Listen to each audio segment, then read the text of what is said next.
What if I told you that the Canucks have made a bold move that could change the trajectory of our season? Fans, it seems the drama surrounding our star player has reached a turning point, and the latest news is electrifying. He's officially off the trading block. With the trade deadline looming and speculation running rampant, this decision could be the stability we desperately need as we fight for a playoff spot. Stay tuned as we dive into what this means for our beloved Canucks, and don't forget to hit that subscribe button and like this video to keep up with all the latest updates.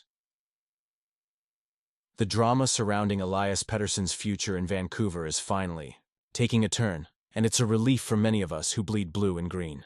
The Canucks have officially announced that they do not plan to trade Pettersson, a decision that has significant implications for the team's direction as we move further into the season. For those of us following the team closely, this saga has been one of the most talked about topics in the NHL, especially after Vancouver made the decision to trade JT Miller first. Despite acquiring players like Marcus Pettersson and Drew O'Connor, the rumors around Elias just wouldn't go away. There were those who argued that it was time for the Canucks to make a bold move and part ways with their two most controversial stars. But now, it feels as if the organization has taken a firm stance. According to insider Cam Robinson, the Canucks have indeed removed Pettersson from the trade block, just as the Four Nations face-off is about to get underway. Of course, we all know how quickly things can change in this league, especially with the trade deadline looming on March 7th. If Pettersson continues to struggle, could the Canucks reconsider? That's a possibility we can't overlook. But let's take a moment to appreciate the fact that for now, the Canucks seem committed to keeping their star center. This decision comes at a pivotal time when Pettersson has only managed 2 assists over his last 5 games, bringing his season total to 34 points in 49 outings.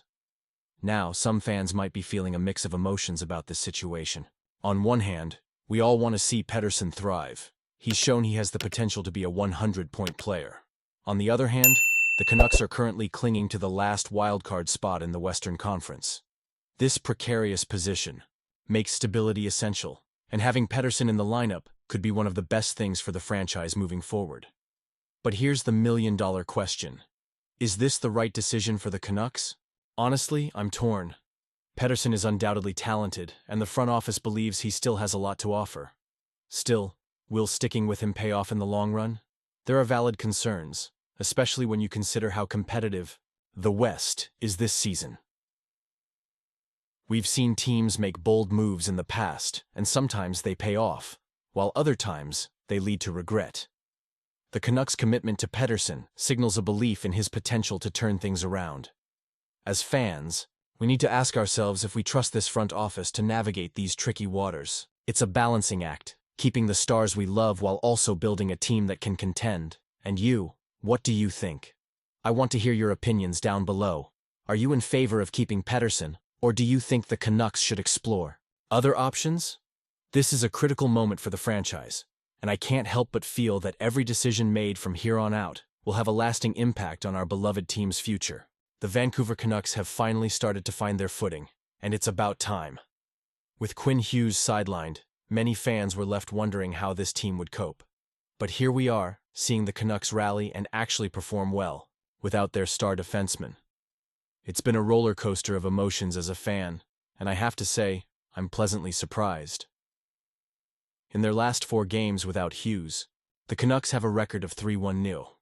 That's not just luck, it's a testament to the depth and resilience of this squad. You have to give credit to the captain, Bo Horvat, who has stepped up not just in leadership, but in his on-ice performance. He's been firing on all cylinders, and seeing him lead the charge has been inspiring. It raises the question, do we underappreciate the rest of the roster when we focus so much on Hughes? Honestly, I'm torn. On one hand, Hughes is a game-changer, but on the other, it's clear this team has more to offer. What does this mean for the future of the Canucks? Well, it's a mixed bag. While the immediate results are encouraging, we have to consider how well this team can sustain this momentum. The absence of Hughes could expose weaknesses in the long run, especially as we head into the crucial stretch of the season. The last thing we want is to see our playoff aspirations dwindle due to injuries or fatigue. And let's be real, we're all dreaming of a deep playoff run. The team's strategic moves have also been intriguing. The recent trade for a depth forward could prove to be a smart decision as we approach the trade deadline. It's a move that signals to the fans that management believes in this team's potential. But here's the kicker. Will this depth be enough? Do we have to make a splash to solidify our playoff hopes? I want to hear your thoughts on this. Do you think this was the best decision?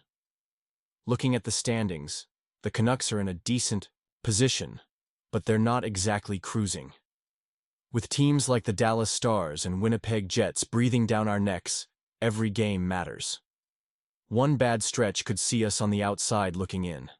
It's a nail-biting situation, and the stakes couldn't be higher.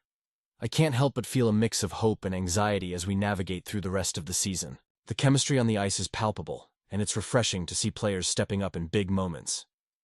The contributions from younger players like Niels Höglander have added a new layer of excitement. It's not just about the Stars, it's about the entire squad coming together. I want to dive deeper into what this team needs moving forward. With the trade deadline approaching, are there specific players or positions you think we should target? Should we go for a top 6 forward, or perhaps bolster our defensive depth? I'm eager to hear what you all think. And let's not forget the emotional aspect of being a Canucks fan. Every victory feels monumental, and every loss stings a little more. It's this passion that keeps us coming back, that unwavering hope that one day we'll lift the cup. I know I'm not alone in this. We want to see our team succeed, and we want to be proud of them. It's not just about hockey. It's about community and shared experiences. So, what do you think? Are the Canucks on the right path? Can they maintain this momentum without Hughes? Or will they need to make bold moves to keep pace in the playoff race? I want to hear your opinions down below. Let's get this conversation going, because your insights matter. Don't forget to like, share, and subscribe to the channel to stay updated on all things Vancouver Canucks. We're in this together, and I'm excited to see where this journey takes us. And please, activate the notification bell to get all the latest updates. Let's keep the discussion alive and cheer for our team as they continue to push through the season.